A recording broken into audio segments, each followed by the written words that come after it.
YouTube, how's it going? I'm back. This is EphraimCPA, and today's topic we're going to talk about the PPP again, because we spoke about that in the last video or a couple videos back that I posted, and I see I've gotten a lot of traction on that video, so I appreciate all of you that have watched the video, that have shared it, that have liked, and that most importantly have commented in the comment section and have given me feedback on everything.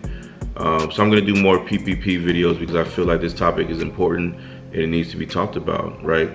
So today we're going to talk about the PPP and how you can avoid getting scammed, right? Because the first video we talked about the PPP scam about one of my clients that had gotten scammed, right? So we're going to talk about how not to get scammed. And actually, she wasn't a client of mine. She was just someone who was interested in working with me, because if she was a client of mine, then she wouldn't have gotten scammed. She would have known that she could either come to me, or if I'm not able to do it or my team's not able to do it, we would have referred her to someone reputable, right? But you know, it's a learning phase, right? With a lot of things, people learn things.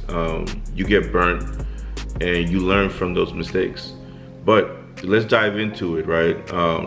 So the number one thing that you want to do in order to avoid scams with the PPP would be to do your research on that person, right?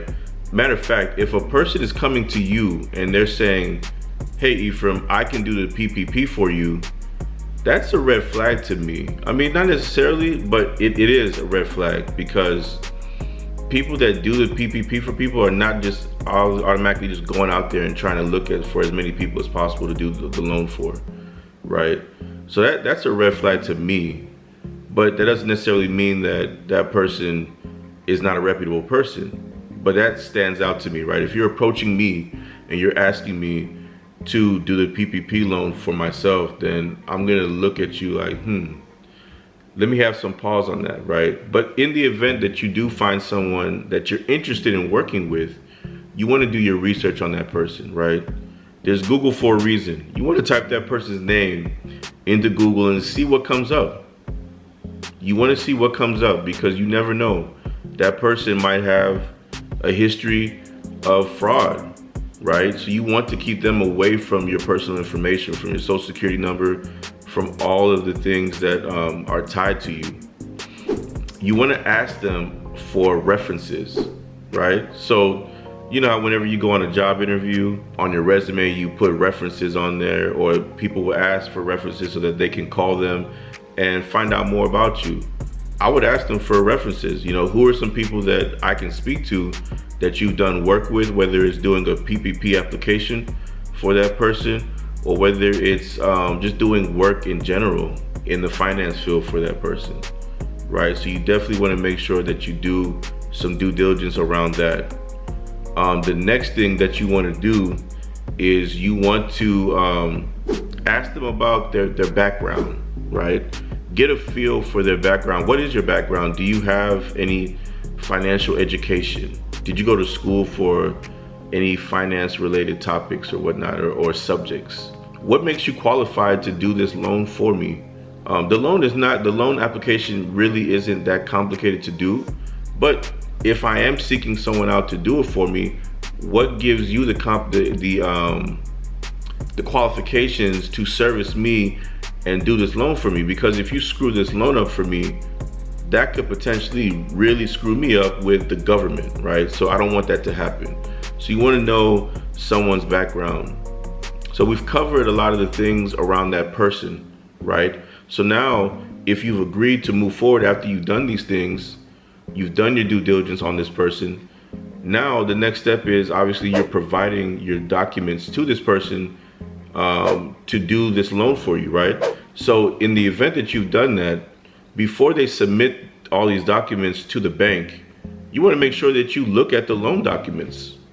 You want to get a copy of the loan documents, or you want to get whatever it is that they're about to submit to the bank. You want to make sure that you review it. You want to read through it, review it, have someone review it, right? It's just like a contract. If you get a contract that's, let's say, a lot of pages in it, or just even it could be 1 or 2 pages, you're not a lawyer. So what are you going to do? You're going to seek legal experience. You're gonna find a lawyer to review that contract for you to make sure that what you're about to sign is something that's not gonna screw you over, right? So in this event, you wanna seek out a financial professional or someone, it could even be family, someone to look through the documents to make sure that everything that's on those documents are in fact true and match up with what you've given that person, right? You don't want to give that person documents or information that's gonna qualify you for a $5,000 loan, and then you end up getting $100,000, because that just doesn't make sense. It doesn't really match up. So you wanna make sure that you review those documents. The next thing that you wanna do is you need to know the calculation for how that loan amount comes up, right? So the calculation to figure out how much you qualify for when it comes to a PPP loan, a Paycheck Protection Program loan, is the average monthly payroll times 2.5 equals the loan amount that you're going to get, right? So over the course of the year, how much money did you spend on payroll? You wanna look at that number. You wanna calculate that number and figure it out. You wanna go into your payroll software, whether it's ADP, QuickBooks, Gusto, whatever it is. You wanna look at your payroll documentation and see what's the average over the last 12 months of payroll that I've been paying out. And then if it's $10,000, then now you take that number, you multiply that 10,000 by 2.5, and you get your loan amount of, I wanna say that's 30,000. Check my math to make sure that that's accurate. But $30,000, right? So now you have the calculation for how to calculate the PPP loan. If someone approves you for $100,000, you need to understand that you need to take that $100,000, divide that by 2.5, and what does that give you? That gives you $40,000. That means in order for you to get a PPP loan for $100,000, you would have had to spend on average $40,000 a month on payroll. What is 40 times 12? That's $480,000 in a year's span of payroll. So that's literally $500,000 that you would have had to pay to your employees and to yourself or whoever's on payroll. You would have had to pay close to $500,000 in order to qualify for $100,000. So now that you know that calculation, think about all the people who are getting $200,000, $500,000, $1 million, $2 million. A lot of these people don't even have businesses.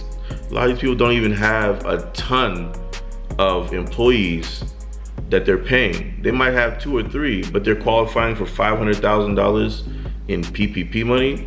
Does that make sense? I want y'all to really think about that. Let that sink in. After you have just now found out what that calculation is, does that make sense? It doesn't make sense. So you want to make sure that before we're gonna run through all these things that I just talked about again. Before you submit your PPP loan to the bank of your choosing, you want to make sure that you vet that person who is helping you to submit this loan. What's their background? Do they have any references? What's their qualifications and expertise? Do they have any education around finance or just anything related to this world of PPP? Also, you want to make sure that you know that calculation, which is the average payroll monthly times 2.5, which will give you the loan amount. And then you also want to ask for the loan documents that they're about to provide the bank. You want to make sure that you get a copy of that and know what they're about to provide the bank. But I think one of the most important things though is that loan calculation. Because if someone comes to you and they tell you, hey, you're going to qualify for a loan of $50,000, you need to understand that means that you would have had to have on average $20,000 of payroll a month in order to qualify for $50,000 of loan money. So, we ran down all these things, and I just want you guys to be well aware of all these scams that are happening. A lot of you in the last video said that people, or you might have been one of those people that went to somebody or that someone approached you to do the PPP loan for, and they took 30% of the money that you were supposed to get, right? They did the loan for you, they got you your money, they took 30%. that person ran off, they're gone. You probably can't even contact them anymore. And now you're stuck with a loan that you now have to figure out how to flip and make work in your business. You have to figure out how to get it forgiven. And you got to figure out how to stay off the radar with the IRS or the government. And technically, once you've taken illegal money, you're on the radar, you know? So I want y'all to be careful. We're gonna cover some more topics around this, around how, you know, hey, you've gotten the PPP loan. What are the next steps? What are the things that you need to do? We're definitely gonna touch on that. But if you have any questions, you know, feel free to leave some comments in the comment section. Make sure you like and you subscribe to everything. And, you know, I look forward to seeing y'all soon. Y'all take care.